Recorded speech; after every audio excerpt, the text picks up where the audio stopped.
जय मां दुर्गा। जय मां दुर्गा। जय मां काली। जय मां काली। मथुरापुरेर पवित्र भूमि के आमी प्रणाम जानाई।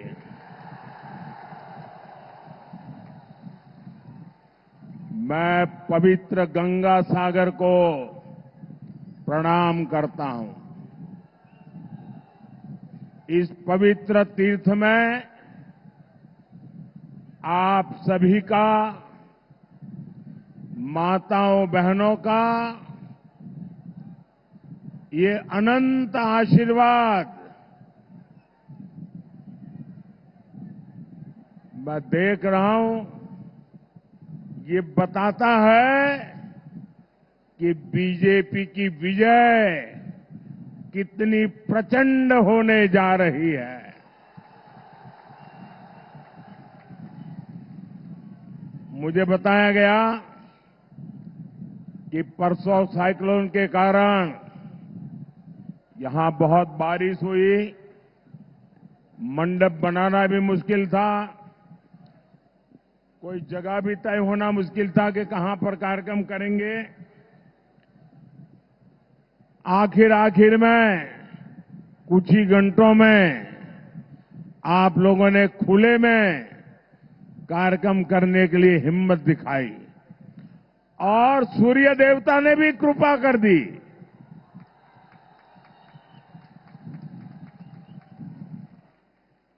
इतने कम घंटों में इतनी बड़ी रैली की योजना बनाना, मैं आप सबको हृदय से धन्यवाद देता हूं। ये तब संभव होता है जब जनता जनार्दन खुद चुनाव की बागडोर संभाले हुए हो। जनता जनार्दन खुद चुनाव का नेतृत्व करती हो, तब ऐसा दृश्य बनता है। मैं आज आप सबको शत शत नमन करता हूं। मैं आज आपके साथ ही कोलकाता के भी लोगों का आभार व्यक्त करूंगा। कल शाम कोलकाता के लोगों ने रोड शो में और उसके पहले भी और उसके बाद भी जो प्रेम दिया, जो स्नेह दिया, जो आशीर्वाद दिए, मैं ये दृश्य कभी भूल नहीं सकता हूं।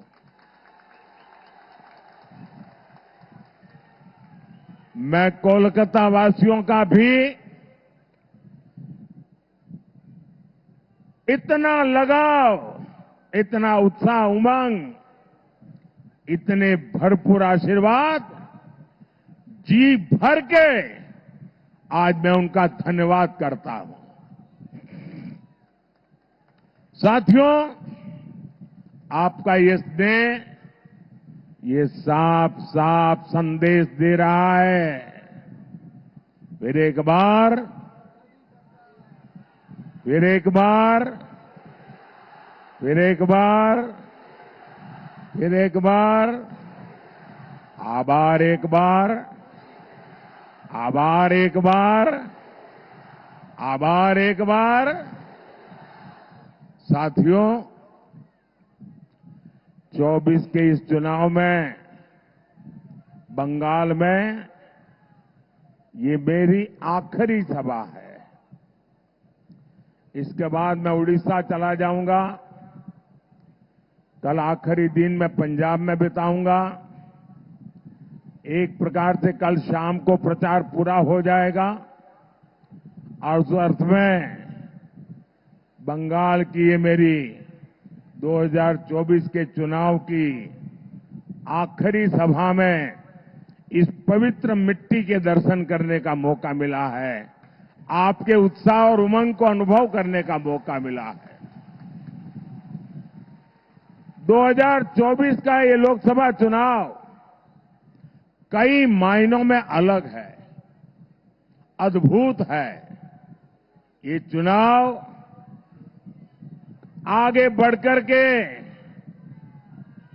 देश के राजनीतिक दल नहीं, देश के राजनेता नहीं, ये चुनाव कश्मीर से कन्याकुमारी, अटक से कटक देश की जनता ने उसकी बागडोर संभाली हुई है। इस चुनाव का नेतृत्व देश की जनता कर रही है, क्योंकि उसी जनता ने 10 साल की विकास यात्रा भी देखी है और 60 वर्षों की दुर्गति भी देखी है। आप याद करिए, देश के करोड़ों गरीब जीवन की मूलभूत सुविधाओं से वंचित थे। भारत जैसे देश में भुखमरी की खबरें आम होती थी। करोड़ों लोगों के सर पर छत नहीं थी। महिलाएं खुले में शौच जाने के लिए मजबूर थी। पीने के लिए पानी नहीं। 18,000 से ज्यादा गांवों में बिजली नहीं। उद्योगों के लिए संभावनाएं नहीं। ये तो एक दृश्य। सबसे बड़ा दुर्भाग्य ये भी था कि सुधार के लिए चर्चा भी नहीं होती थी। परिवारवाद की राजनीति ने करोड़ों करोड़ युवाओं के सपने मार दिए थे। 5 पीढ़ी को आजाद हिंदुस्तान में तबाह कर दिया गया। उनके सपनों को रौंद दिया गया। उनकी आशा आकांक्षाओं को मिट्टी में मिला दिया गया। जो देश हमारे साथ आजाद हुए थे, हमसे छोटे थे, सामान्य थे, वो आज कहां से कहां पहुंच गए। हमारे पास इतना टैलेंट, इतना स्किल का सामर्थ्य, युवा आबादी की बढ़त, लेकिन हम पीछे छूटते चले गए।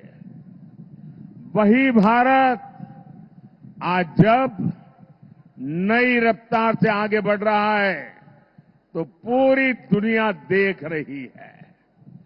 आज पूरी दुनिया में भारत का डंका बज रहा है।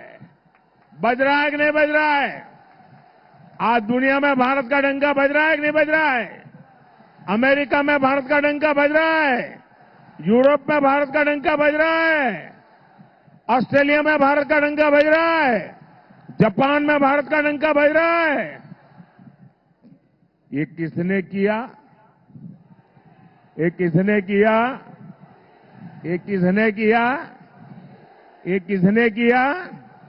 ये किसने किया? जी नहीं, आपका जवाब गलत है। ये सब हुआ है आपके एक वोट की ताकत से।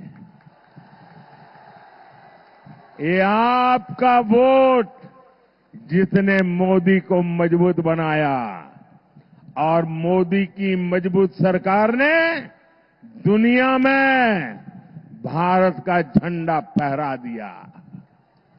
ये ताकत मोदी की नहीं, ये ताकत आपके एक वोट की है। हमने 10 साल में 4 करोड़ गरीबों को पक्के घर बना करके दिए हैं। 12 करोड़ से ज्यादा घरों तक पानी पहुंचाया। हर गांव तक बिजली पहुंचाई। आज हम विश्व की 5वीं बड़ी अर्थव्यवस्था है। हम तीसरी बड़ी अर्थव्यवस्था बनने की दिशा में तेज गति से आगे बढ़ रहे हैं।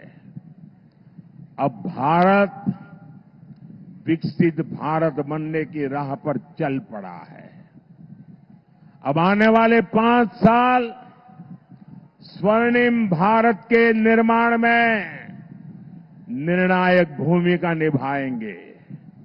एक बहुत बड़ा टर्निंग पॉइंट है और इसकी शुरुआत 4 जून को होने जा रही है। साथियों, विकसित भारत के लिए विकसित बंगाल का निर्माण जरूरी है। ये तभी होगा जब आप ऐसे एमपी चुने जो इस विजन को लेकर चले।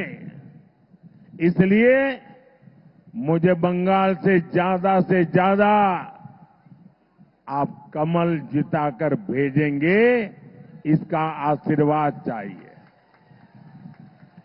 मुझे ज्यादा से ज्यादा बीजेपी के एमपी चुन करके आप भेजें, इसके लिए मैं आपका आशीर्वाद मांगने आया हूं।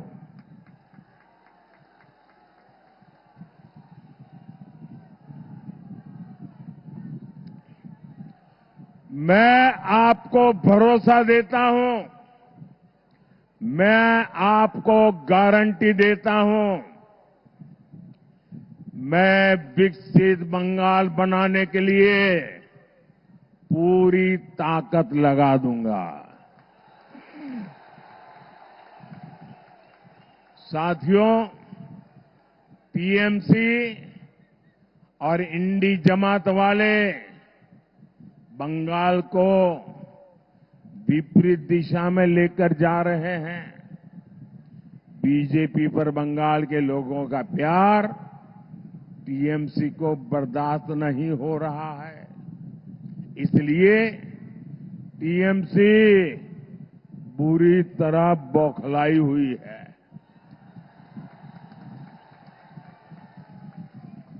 क्या क्या बोलते हैं। बंगाल के प्रति नफरत से भरी हुई टीएमसी के पास एक ही हथियार बचा है, एक ही हथियार बचा है, एटा होते देवो ना। एक ही हथियार, एटा होते देवो ना। विकास के जो काम मोदी करता है, टीएमसी कहती है एटा होते देवो ना। एटा एटा जरा जोर से बोलिए, एटा। हमने महिलाओं की सुरक्षा के लिए हेल्पलाइन बनाई। टीएमसी कहती है एटा एटा होते देवो ना। एटा होते देवो ना। हम देश की हर महिला को उज्ज्वला सिलेंडर दे रहे हैं। बंगाल सरकार लाखों एप्लीकेशन लटकाए हुए हैं। टीएमसी का कहना है एटा एटा होते देवो ना। एटा होते देवो ना।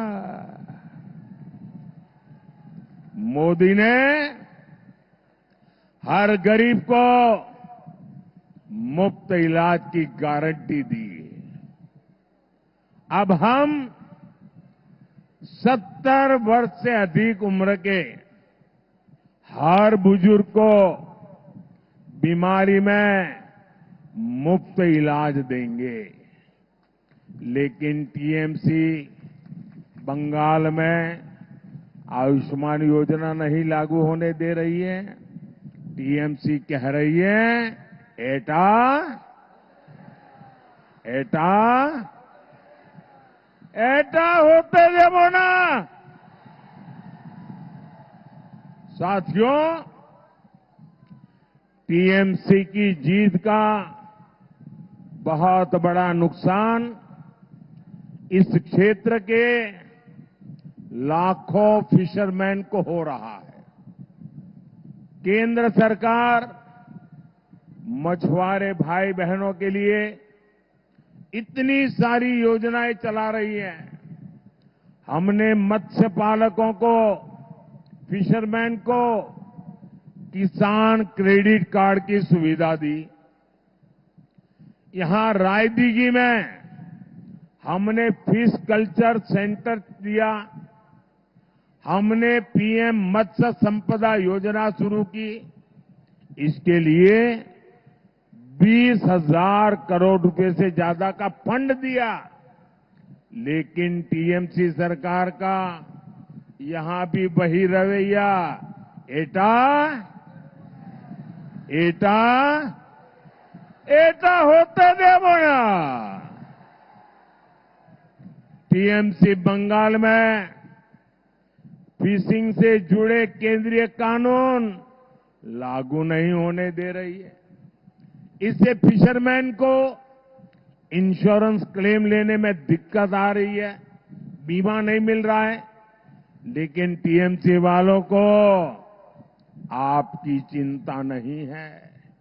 इनको तो अपने तोलाबाजों और कट मनी सिस्टम से मतलब है। ऐसी टीएमसी को जरा मुझे पूरी ताकत से बता दीजिए, देश पूरा आपको देख रहा है, क्या ऐसी टीएमसी को आप सजा देंगे? आप टीएमसी को सजा देंगे? कड़े से कड़ी सजा देंगे? हर पोलिंग बूथ में उनका सफाया कर देंगे? साथियों, इस क्षेत्र में नदी कटान रोकने के लिए हमारी सरकार पैसे भेजती है।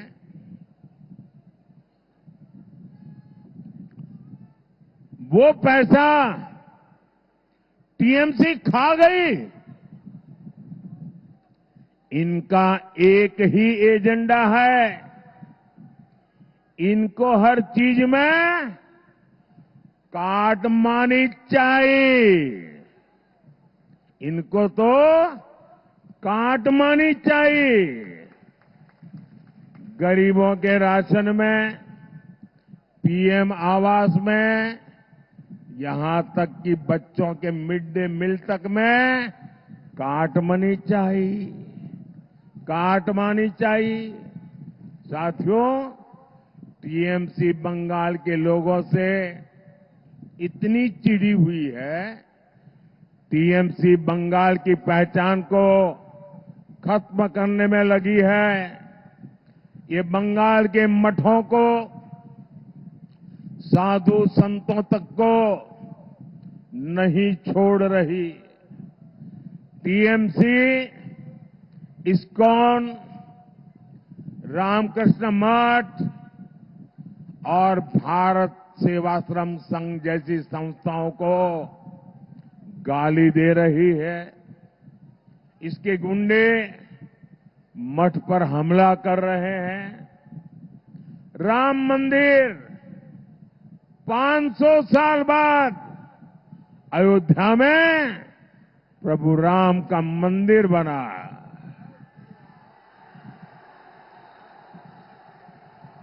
जय श्री राम, जय श्री राम, जय श्री राम। राम मंदिर हमारी आस्था का केंद्र है। टीएमसी के लोग राम मंदिर को अपवित्र बताते हैं। ऐसी टीएमसी कभी भी बंगाल की संस्कृति की रक्षा नहीं कर सकती।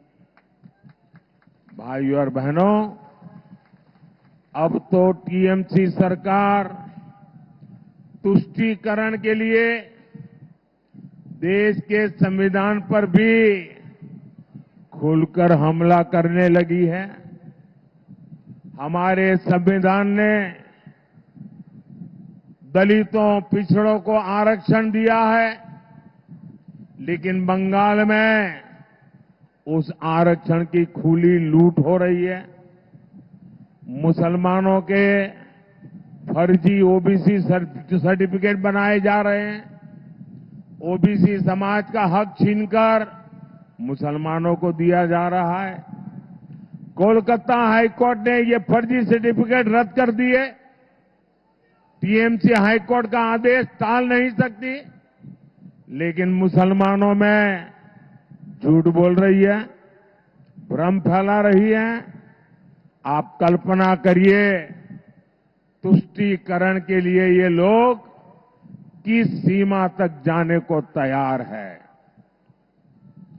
1 जून को आपका एक वोट इन खतरनाक इरादों को रोकेगा। हम सुरक्षित और विकसित बंगाल की नई यात्रा शुरू करेंगे। साथियों, आज बंगाल के युवाओं को मिलने वाले अवसर ये घुसपैठिए छीन रहे हैं। आपकी जमीन जायदाद पर वो लोग कब्जा कर रहे हैं। पूरा देश चिंतित है।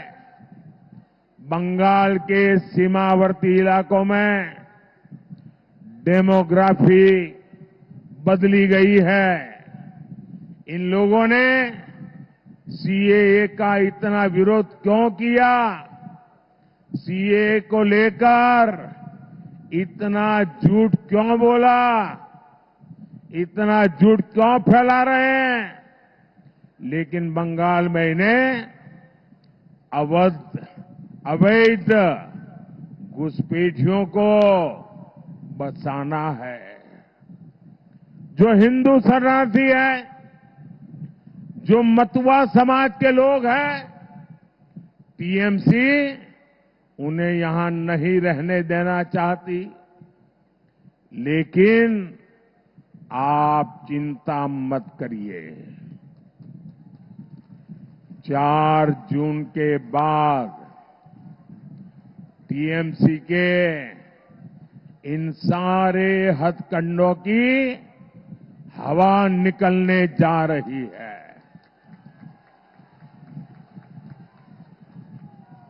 हमारे मतुआ समाज, नामशूद्र समाज को उसके अधिकार मिलकर के रहेंगे, ये मोदी की गारंटी है।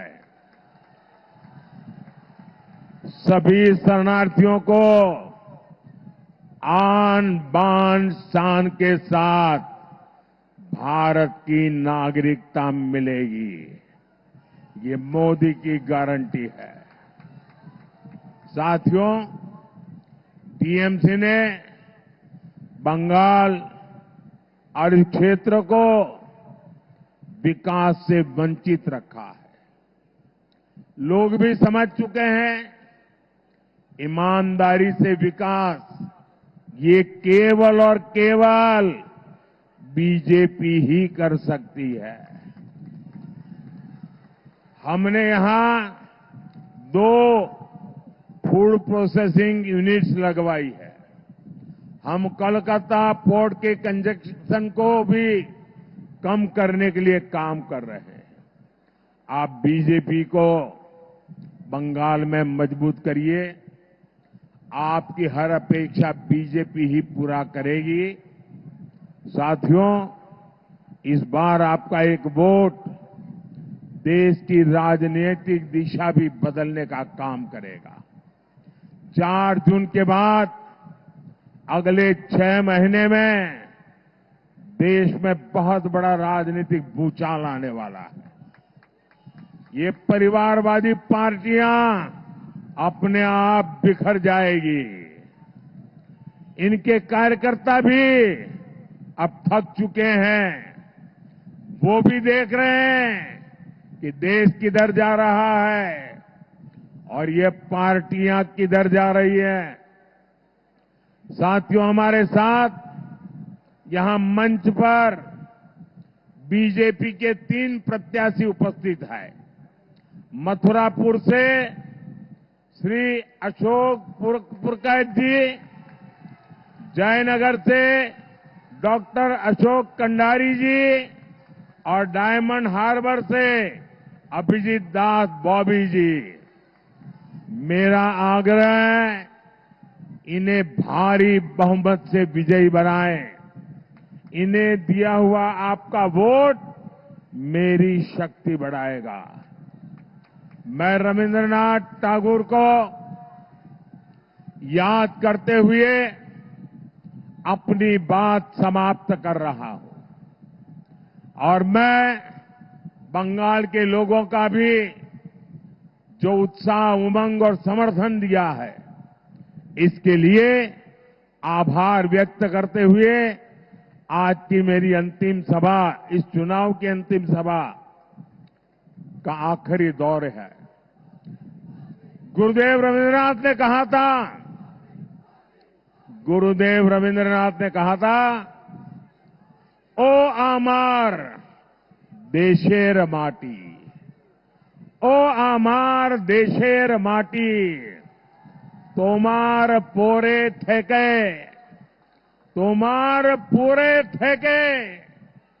माथा तो माते विश्व मोइर, माथा तो माते विश्व मोइर, तो माते विश्व मोइर, तो माते विश्व मोइर, आंचल पाता ओगोमा, तोमार कोले जनोम अमार, तोमार कोले जनोम अमार, मरोन तोमार बुके, तोमार पोरे खेला, अमार दुखे सुखे, अमार दुखे सुखे।